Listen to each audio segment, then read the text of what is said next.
She had it all: her dream home, a solid marriage, a loving husband, and a stable job. But in a single day, her entire, perfect life fell apart. The man Daniely trusted most betrayed her when she needed him most.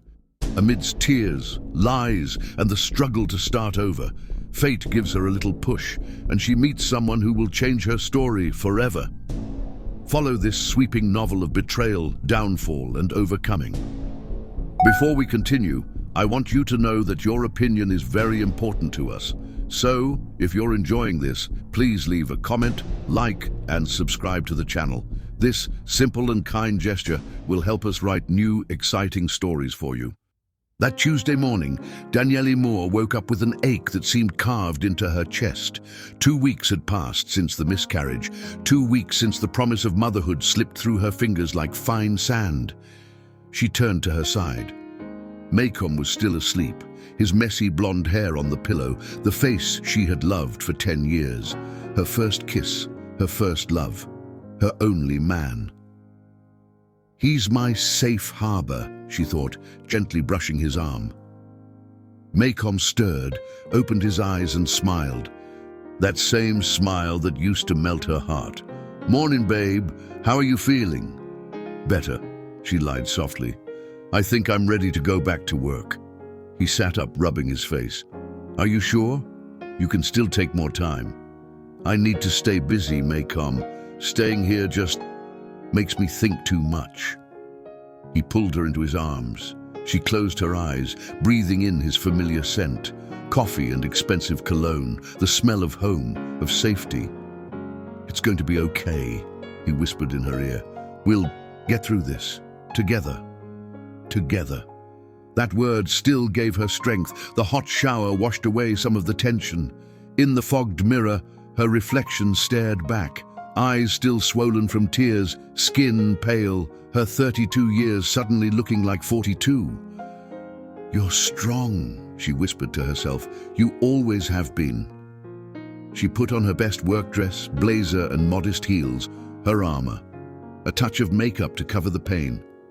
Downstairs, Maycomb was waiting. "I made your favorite coffee," he said, handing her the cup. She smiled faintly. "Thanks for being here, for putting up with me." He lifted her chin with his finger. "We're a team, remember? Always." The taxi ride through Chicago's morning rush was silent. Outside, people hurried past, each carrying their invisible pain. When she arrived at the financial firm, something felt off.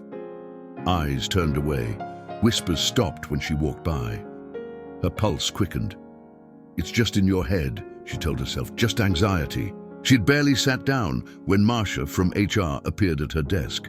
"Daniely, the director needs to see you." Her tone was flat, too formal. In the glass office, there was no coffee waiting, no smile, only a brown envelope on the desk. "Daniely, we're letting you go," said the director, not even meeting her eyes. "Corporate restructuring."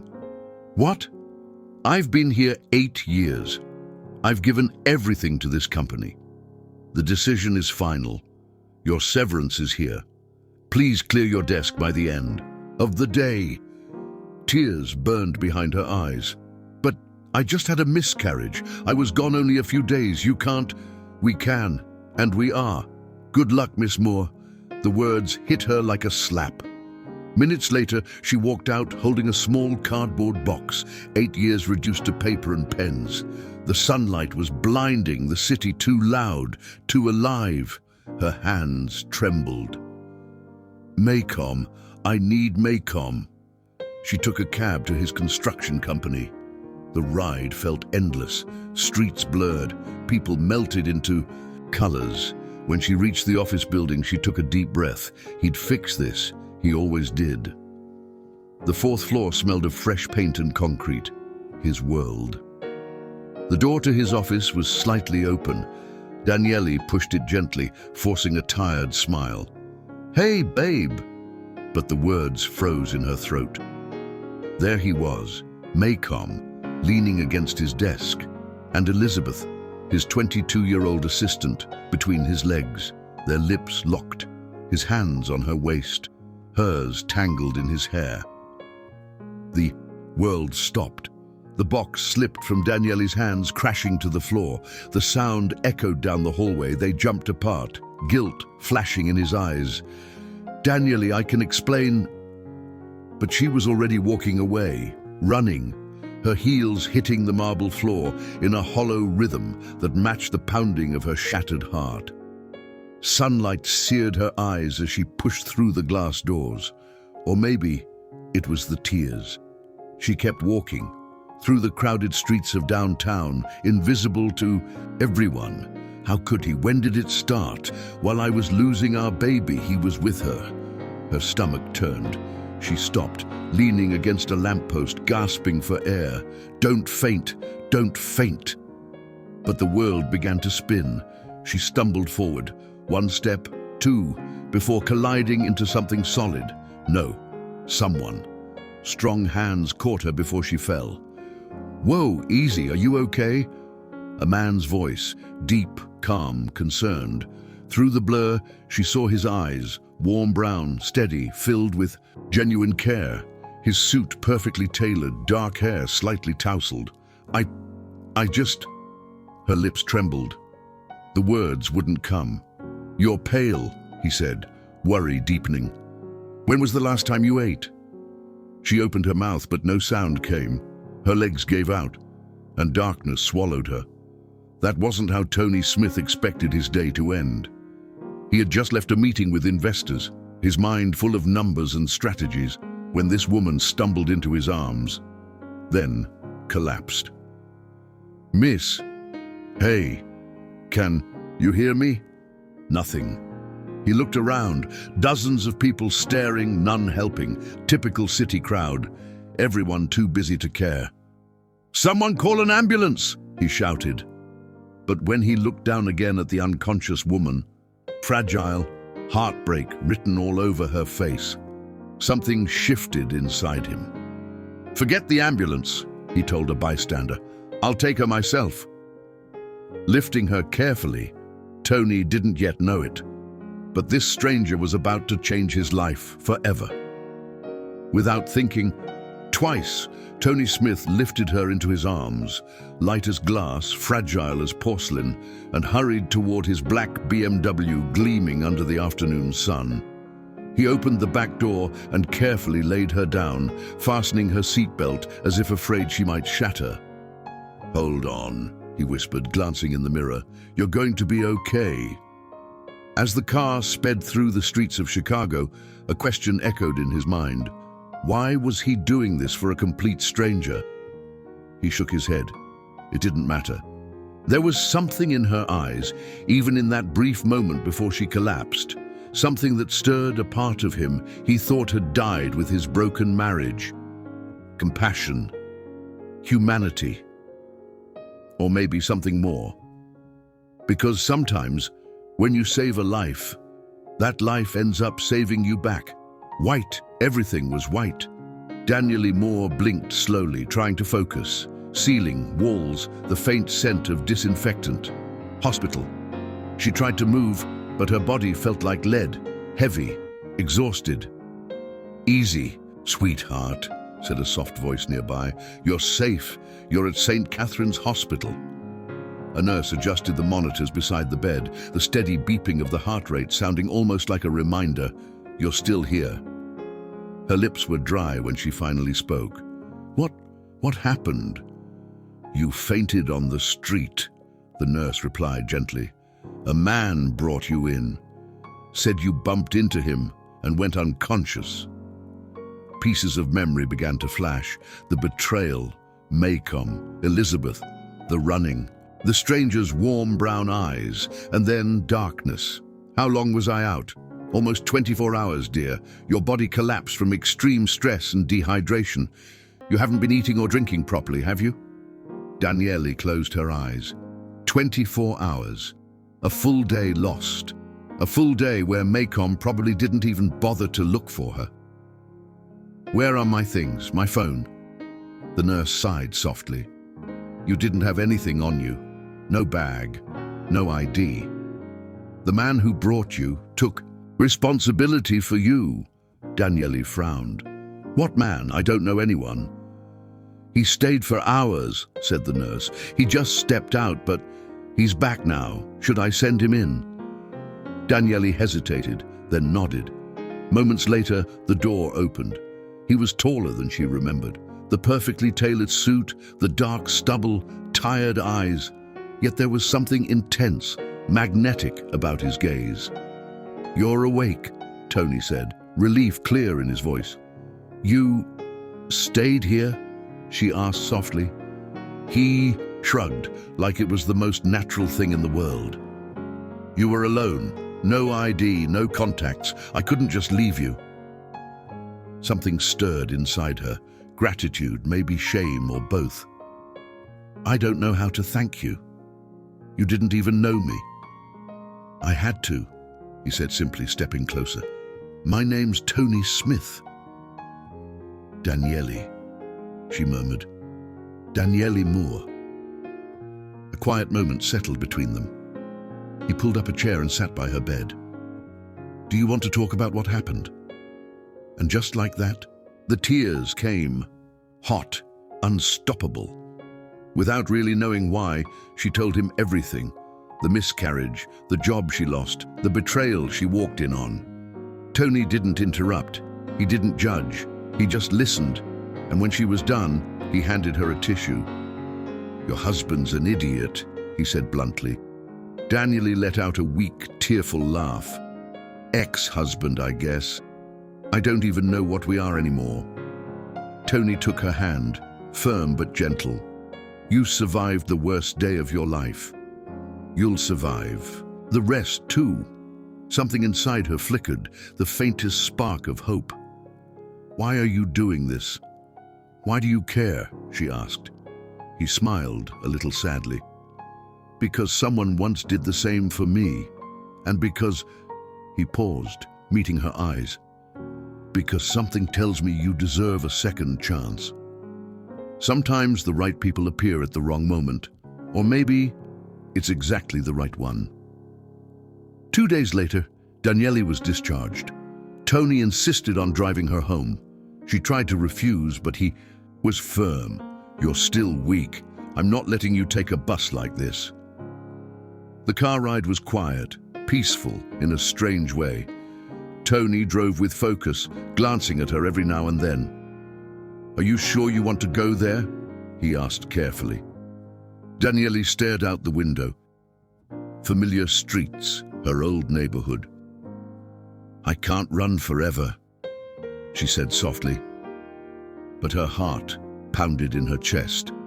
What if Maycomb was there? What if Elizabeth was with him? When the car stopped in front of her building, she took a deep breath. "Do you want me to come with you?" Tony offered. She shook her head.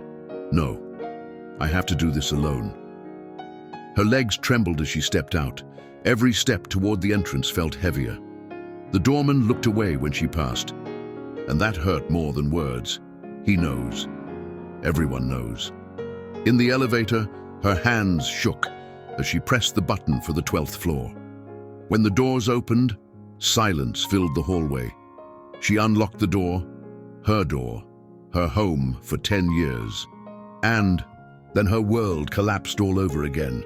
Empty, completely empty. No couch, no pictures, no curtains. Her plants, her books, the wedding photos, gone. The carpet still bore the marks where the furniture used to be. The walls had holes where the frames once hung. "No, this can't be." Daniely ran to the bedroom, the closet, empty. Her clothes, her jewelry, her shoes, all gone. She fell to her knees. "Maycomb, how could you?" Tears came in waves, choking her. He hadn't just betrayed her. He had erased her. 10 years, gone, as if she never existed. And then she saw it, a single sheet of paper on the kitchen counter. Her hands trembled as she unfolded it. "Daniely, I sold the apartment. You have 48 hours to leave. Your belongings have been donated. My lawyers will contact you about the divorce." Maycomb. Donated. He had given away her life, her memories, as if they were trash. Daniely stood in the silence of that empty apartment, the echo of her past bouncing off the bare walls. And for the first time in a long time, she didn't cry, because deep down, a voice whispered, "He took everything, but not me." Daniely Moore crushed the letter in her hands, trembling, furious. Her scream echoed through the empty apartment, raw and guttural, like something tearing free from deep inside her chest. But nothing changed. She was still alone. No home, no job, no life to return to. Her legs gave way as she stumbled down the stairs, refusing to take the elevator. She needed to feel something, anything, other than that suffocating pain. Outside, Tony Smith was still there, leaning against his black BMW. One look at her face, and he knew. "He took everything," she whispered before collapsing again, tears flooding down. Tony didn't say a word. He simply held her, strong, steady, unshakable, as if trying to keep her from falling apart completely. "You're not alone anymore," he murmured against her hair. And for the first time in days, Daniely believed him. Because in the middle of chaos, when everyone else had turned their backs, a stranger had stayed. Tony guided her into the car. "You're coming with me until we figure something out." "I can't accept that," she protested weakly. "Yes, you can," he replied, firm but kind. "No arguments." As the car pulled away, Daniely looked out the window one last time. It wasn't just an apartment she was leaving behind, it was an entire life. But sometimes, when everything falls apart, what's left is the chance to build something better. Tony's home in Seattle wasn't what she expected. Modern yet warm, elegant yet lived in. Books lined the shelves, soft light filtered through green plants, and framed landscapes filled the walls. "The guest room's down the hall," he said, pointing gently. "Private bathroom, stay as long as you need." "Tony, I can't." He turned to face her, his gaze steady. "You've lost everything. Don't go through this alone. Please, let someone help you." Something in his tone, honest, human, broke through her resistance. "Just until I get back on my feet," she whispered. He smiled softly. "It's not kindness, it's humanity, something your ex seems to have forgotten." That night, Daniely stood under the shower for what felt like forever. The hot water washed away, not just the dust from the streets, but a layer of grief that clung to her skin. When she stepped out, clean clothes waited on the bed, sweatpants and a t-shirt, both too big, both smelling faintly of him. Warm, earthy, safe. Downstairs, Tony was cooking. "Hope you like pasta," he said without looking up. "I'm no chef, but I try." Daniely sat at the table, watching him move, calm, precise, confident. "You live alone?" she asked quietly. "For 3 years now," he replied, stirring the sauce. "Divorce. Long story." "I'm sorry," he shrugged. "Some things just aren't meant to last." The smell filled the air, rich and comforting. When she took her first bite, it was like remembering what life tasted like. "It's amazing," she said honestly. He laughed. "It's just pasta." But to her it wasn't. It was care. It was human connection, something she thought she'd lost forever. They ate mostly in silence, sharing small glances that said more than words ever could. Then Tony asked quietly, "What do you want to do now? I mean, with your life?" Daniely sighed. "I don't know. I need a job, a place to live. I need to start over." "What about Justice, your ex?" Her jaw tightened. "With what money, Tony?" "He left me. With nothing." He thought for a moment, then leaned forward. "What if I help? I know a lawyer, one of the best. And at my company, we're hiring. Administrative position. You'd be perfect." She shook her head. "I can't accept that." He met her eyes, voice steady. "You're experienced, qualified. I don't offer pity. I offer opportunity." For the first time, she saw it clearly. He didn't look at her as a victim. He saw strength, worth. "Why are you doing this?" she whispered. "You don't even know me." Tony gave that quiet, bittersweet smile again. "Because when I got divorced, I had no one, and it was the darkest time of my life. I just don't want you to face it alone." Tears welled in her eyes, not from pain this time, but gratitude. "Thank you," she managed. "Don't thank me," he said softly. "Just don't give up. Promise?" She nodded. "I promise." And in that moment, something long buried inside her came back to life. Hope. Sometimes the right person shows up exactly when you've stopped believing anyone will. The next morning, sunlight spilled through the kitchen as the smell of fresh coffee filled the air. Daniely was already up, searching for places to rent on her phone when Tony walked in, still half asleep. "Good morning," she said, smiling faintly. "I'm already looking for somewhere to stay." He studied her quietly for a moment before answering. "There's no rush. But if you really want your own space, I have a small apartment I don't use anymore. You could stay there until you're ready." "I can't keep accepting all this," she murmured. Tony reached out and took her hand gently. "You can, and you will. Let me do this for you." The silence between them was soft, warm, like something fragile being rebuilt. Finally, she nodded. "Okay, I'll accept. But once I find work, I'll pay you back for everything." He smiled, that familiar, quiet smile. "Deal." Later that day, they drove together to the apartment. It was small but cozy, filled with sunlight streaming through open windows. As Daniely stepped inside, she took a slow breath, and for the first time in what felt like forever, she felt safe. Not because she had a roof again, but because maybe, just maybe, life was giving her a second chance. Days turned into weeks, and Daniely Moore spent endless hours at her computer, sending resumes one after another. Click, send, click, send. The silence after each submission felt heavier every time. The polite rejections came eventually. "We appreciate your interest.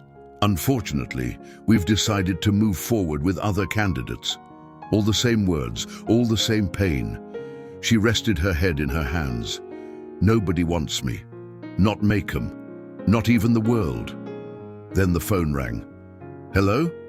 Miss Moore, this is Marianne from Horizon Builders. We received your resume and would like to schedule an interview." Her heart skipped a beat. "Really?" "Yes, of course. When?" "Tomorrow, at 10. When the call ended, Daniely screamed with joy. For the first time in months, she felt something powerful, hope. Across town, in his sleek office overlooking downtown Seattle, Tony Smith hung up another phone. "Thanks for doing this," he told Marianne. "You don't owe me thanks, Tony. But are you sure you don't want her to know?" He smiled faintly. "No. She needs to believe she earned it, because she did." And as he gazed out at the city lights, he knew the truth. He was already falling for her. The next morning, Daniely got ready with care. Tony had quietly bought her a few outfits, claiming they came from a cousin who didn't need them anymore. A kind lie. She arrived at Horizon Builders poised and nervous. Marianne, an elegant woman in her 40s, greeted her warmly. "Your resume is impressive. 8 years in finance, excellent references." "Thank you. Why did you leave your last job?" Daniely took a breath. "A corporate layoff, and a miscarriage soon after." The room fell silent. Marianne's eyes softened. "I'm sorry. It's okay," Daniely said quietly. "I'm ready to start over." Marianne smiled. "You're hired." When Daniely stepped outside, tears blurred her vision. She called Tony immediately. "Tony, I got the job." His voice was calm, warm. "I knew you would. You just needed someone to remind you how capable you are." Weeks passed. Daniely began to bloom again. Her co-workers admired her discipline and grace. She was starting to feel alive. One bright Friday, Marianne invited her to lunch. You've been doing great work, Daniely. Tell me, is there someone special in your life? Daniely hesitated. Not really. Well, there's a friend, someone who's been there for me. Marianne smiled knowingly. Sometimes friendship is just love in disguise. Daniely laughed softly until she froze. Across the street, stepping out of a luxury car, was Maycom, and beside him, Elizabeth, perfectly styled, dressed in red, her laughter slicing through the air like glass. Maycom's eyes met Daniely's for a second, then he looked away. But Elizabeth didn't. She sauntered up to their table, removing her sunglasses with a cruel smile. Well, well, look who we have here, she said loudly. The ex-wife. Daniely stood, heart pounding. You should leave. Elizabeth laughed. Why? I'm just saying hello. You look adorable. Still shopping at the discount rack? Enough, Elizabeth, Maycom muttered. Oh, come on, honey. Let her hear how happy we are. Each word felt like a dagger. But Daniely didn't flinch. You can have him, she said, voice steady. You'll find out soon enough what kind of man he really is. For the first time, Elizabeth lost her smirk. When they finally walked away, Daniely trembled. Marianne touched her arm. Breathe, honey. You did great. Daniely's eyes glistened. He didn't even look at me. Because he's ashamed. And she's nothing but noise. That night, Tony found her curled up on the couch, eyes red but unbroken. She told him everything. The encounter, the pain, the humiliation. He listened, then said softly, You can't let people like that define your worth. You live well, you rise, that's how you win. Daniely met his eyes. How do I make it stop hurting? He took her hand. By building a life that makes their memory irrelevant. And in that quiet, something shifted between them. Something tender, real, and undeniable. 2 months later, Tony showed up at her apartment with 2 grocery bags and a mischievous smile. What's all this? Ingredients. We're cooking tonight. Tony, I can barely boil water. Then I'll teach you. Soft jazz played as they moved around the kitchen. He stood behind her, guiding her hands as she chopped vegetables. Slowly. Like this, he whispered, his breath brushing her neck. She shivered. I'm fine, she lied. He smiled. Sure you are. They cooked, laughed, shared stories of heartbreak and healing. And when he looked at her, Daniely realized the pieces of her old life were gone. But maybe that was a gift, because sometimes when life takes everything away, it's just clearing space for something far more beautiful to begin. The room was quiet, except for the sound of 2 hearts beating fast. Daniely looked at Tony, her voice barely a whisper. Why did you never try anything with me? He hesitated, eyes locked on hers. Because you were broken. Hurting. I didn't want to be a distraction or a bandage for your pain. She stepped closer, her pulse racing. I'm not broken anymore, Tony. I'm rebuilding myself, and you're part of that. He swallowed hard, torn between restraint and desire. Daniely, I don't want to ruin this. What we've built, your healing. You won't ruin it, she said softly, touching his face. You helped me believe again, in trust. In life, in love. He closed his eyes at her touch. You have no idea how hard it's been to stay near you and not touch you. Then don't. She was the one who closed the distance, slowly, giving him time to pull away. But he didn't. Their lips met, hesitant at first, then deep, consuming. His hands found her waist, hers tangled in his hair. It wasn't like before, not like the kisses she once shared with Maycom. This one was real, alive, healing.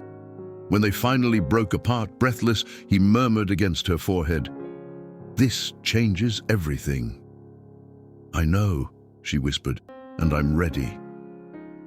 That night, they ate dinner sitting on the floor, leaning against the couch. laughter echoing between bites and kisses.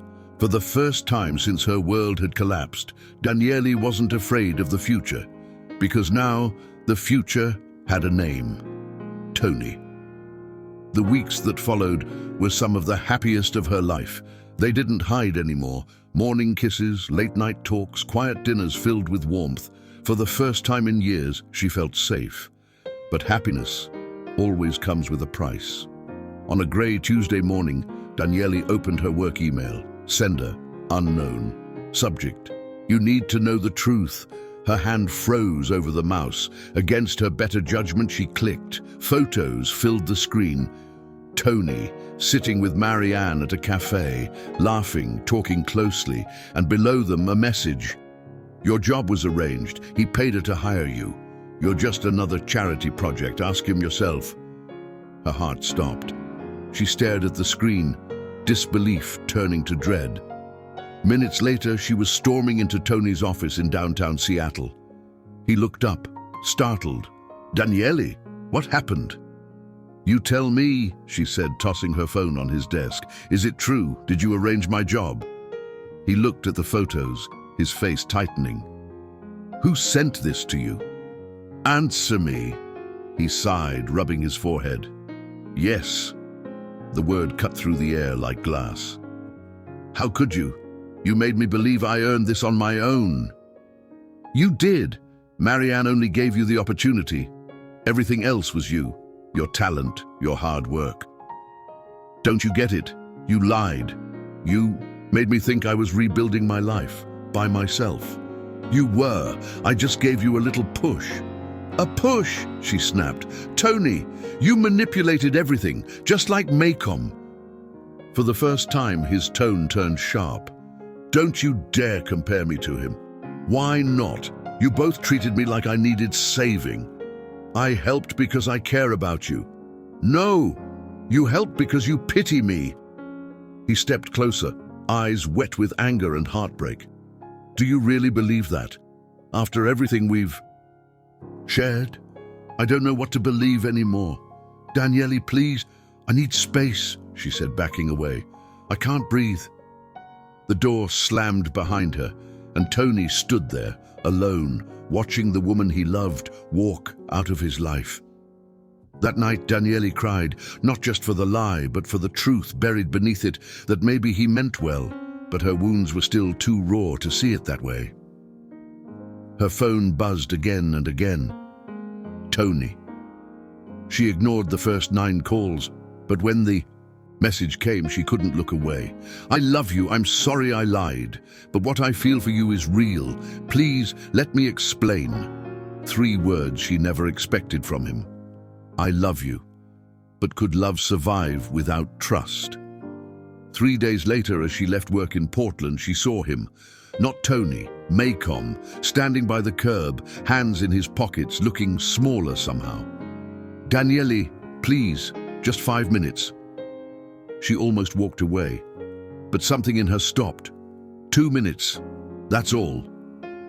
His voice broke. I ruined everything. I was scared of being a father, of commitment. Elizabeth was just an escape. She felt anger rise. An escape? You destroyed 10 years of marriage for an escape? He nodded miserably. I know there's no excuse, but I still love you. Please, come back. Daniely looked into the eyes that once held her world and felt nothing.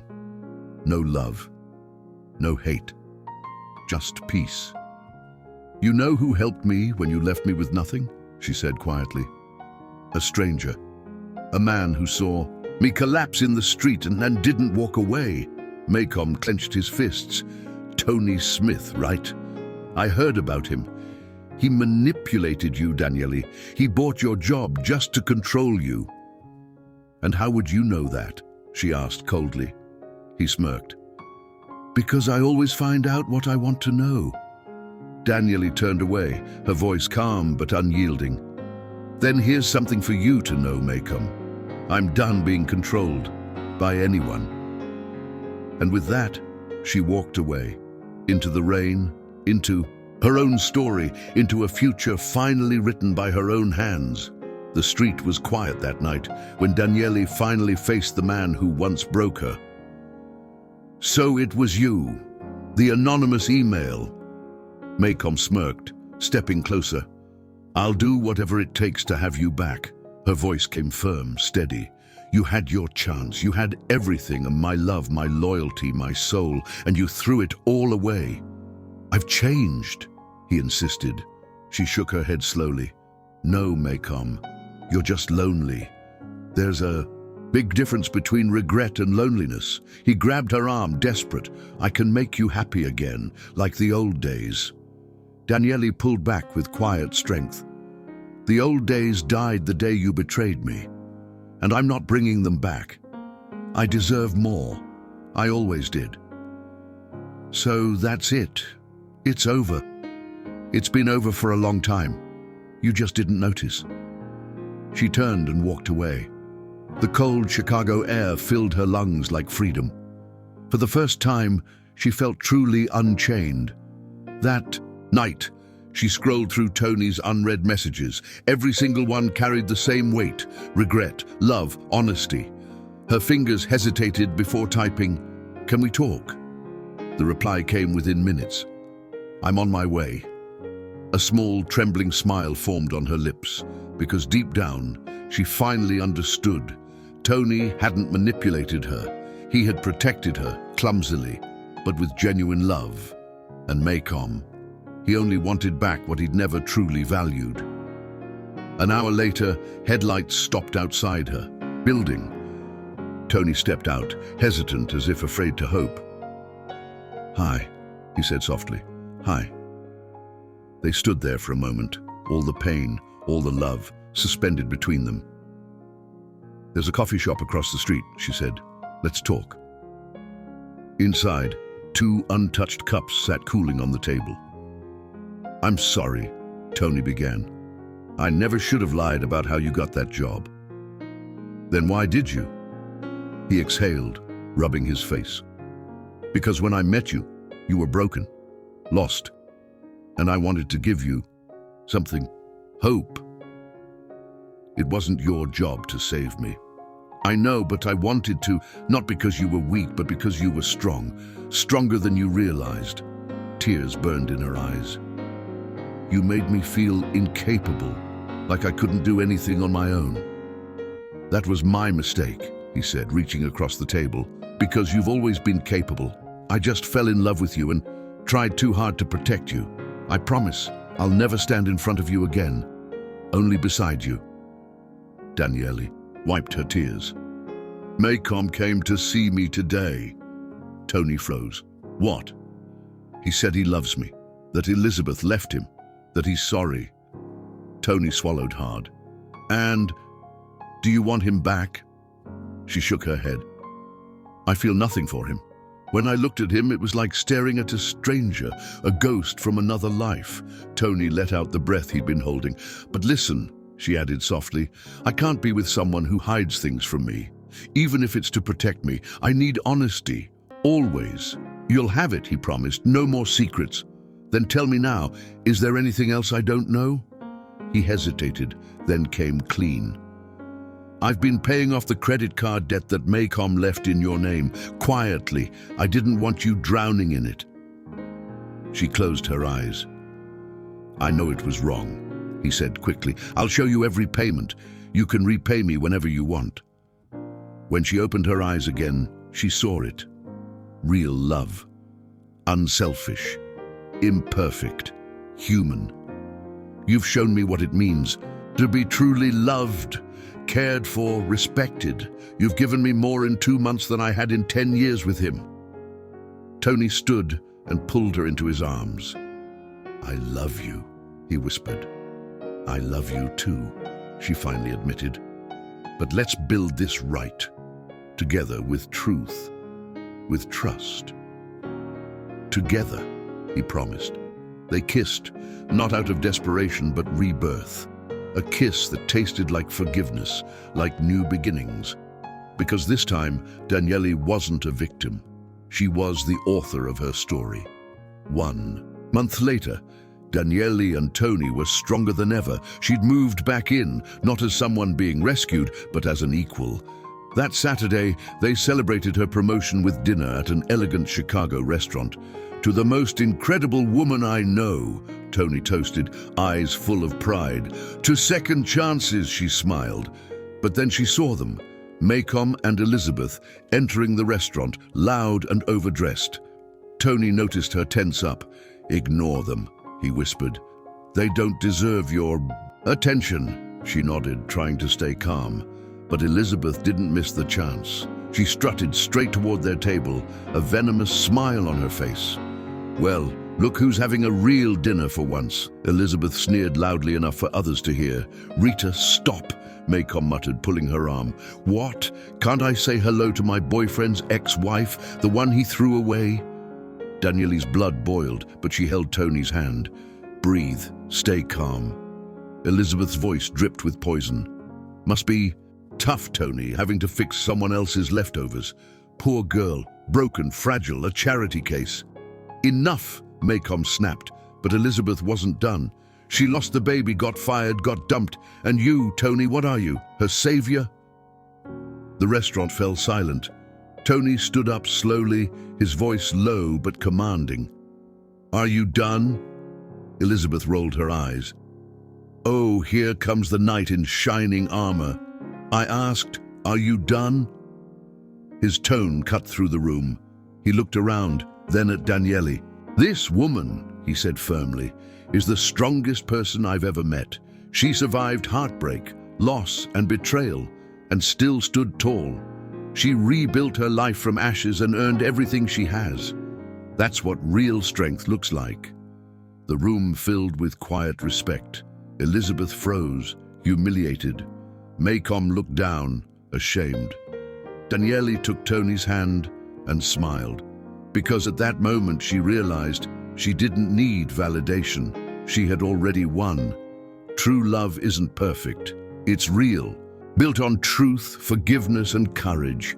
And for Daniely Moore, that was more than enough. She once thought she had it all: love, stability, a home that felt safe. But that illusion shattered the day she caught her husband, Maycomb, in the arms of Elizabeth, her so-called best friend. That night, Tony Smith, a man of quiet strength and sharp truth, stood by Daniely Moore's side. Inside the crowded restaurant, he faced them both with fire in his voice. "You," he said to Elizabeth, "live off others like a parasite. No dignity, no soul." Then he turned to Maycomb. "You had the perfect woman, and you threw her away. Now live with your choice." And when Elizabeth spat her venom, Daniely's hand rose before she could think. The sound of the slap echoed through the room. "Never speak to me like that again," she said, trembling but unbroken. "You don't know what I've been through." The crowd stood silent. Justice had spoken through courage. Tony took her hand. "Let's go," he whispered. Outside, she shook, half in disbelief. "I actually hit her." He smiled, holding her close. "You defended yourself. You were incredible, my warrior." 6 months later, a simple white dress, a sunset ceremony in a small garden near Charleston, South Carolina. No luxury, no crowd, just truth, peace, and love. Tony waited at the altar, his eyes never leaving her. As Daniely walked toward him, her memories played like scenes from a movie. The loss that almost broke her, the job that tried to erase her, the betrayal that tore her apart, and the stranger who became her safe place. "When I met you," Tony said softly, taking her hands, "you were shattered. But I didn't see broken pieces. I saw strength, fighting to rise again." Tears glistened in her eyes. "You showed me that I didn't need saving. I just needed to remember who I was." He smiled. "Then let's promise. No saving, no fixing, just walking side by side." They kissed as the sun melted into gold behind them, while their few guests clapped and smiled. Later, during the quiet celebration, Daniely's phone lit up. A message from her lawyer. "Daniely, we won. Maycomb must return half of the apartment's value and pay compensation for the assets he took. Justice has been done. Tony wrapped his arms around her. "It's not about the money," she whispered. "It's about proving I couldn't be erased." As they danced under the twilight sky, Tony asked, "What are you thinking?" "That a year ago, I had nothing. I was lost, broken, ready to give up. And now I have everything. A job I love, a man who respects me. But most of all," she placed a hand on her heart, "I have me again." Tony smiled. "You were always there. You just needed room to bloom." They danced until the stars took over the sky. Daniely realized she hadn't just survived. She had been reborn. From betrayal, from pain, from ashes. Rose a woman stronger, wiser, and finally free. "I love you," she whispered. "I love you more," he replied. "Impossible," she smiled. And they laughed, kissing again, because this wasn't an ending, it was a beginning. Meanwhile, across the city, Maycomb sat in a small, dim apartment, signing bankruptcy papers. Elizabeth was gone, vanished, chasing another man's fortune in another state. He stared at an old wedding photo, still tucked in his wallet. "I was such a fool," he muttered. But it was too late. She had moved on, and he was trapped in the ruins of what he'd destroyed. Final message. Sometimes, losing. Everything is how you discover what truly matters. Betrayal hurts, humiliation leaves scars, but you are stronger than your pain, brighter than your past. You are the author of your own story, and every great story has heartbreaks, turning points, and beautiful new beginnings. True love exists, but it begins within yourself. Respect who you are. Value your worth, because you don't need someone to complete you. You already are whole. You just need someone who can see it. Are you ready for your new beginning? If this story touched your heart, like, comment, and subscribe so we can keep bringing you more tales of love, strength, and rebirth. Until the next story.